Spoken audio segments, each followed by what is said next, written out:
मंगरुळपीर तालुक्यातील मंगळसा येथील शेतकरी कविश्वर पाकधने यांनी गुरांना लागणाऱ्या कुटाराची तजवीज करून ठेवलेली होती। याशिवाय रासायनिक खते, स्प्रिंकलर पाईप, त्यानंतर शेतीविषयक अवजारे आणि शेतीपयोग साहित्य ठेवले होते। मंगळवारी दिनांक 9 जून रोजी दुपारी 1:30 वाजताच्या सुमारास अचानक आग लागून हे सर्व साहित्य कुटार आगीच्या भक्ष्यस्थानी सापडले।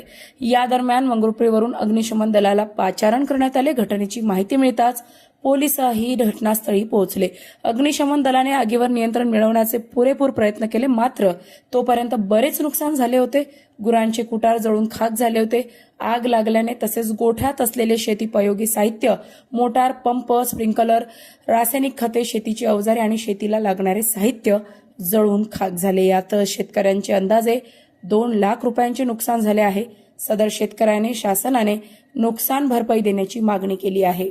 प्रतिनिधी फुलचंद भगत, दैनिक अजिंक्य भारत न्यूज, मंगरुळपीर, जिल्हा वाशिम।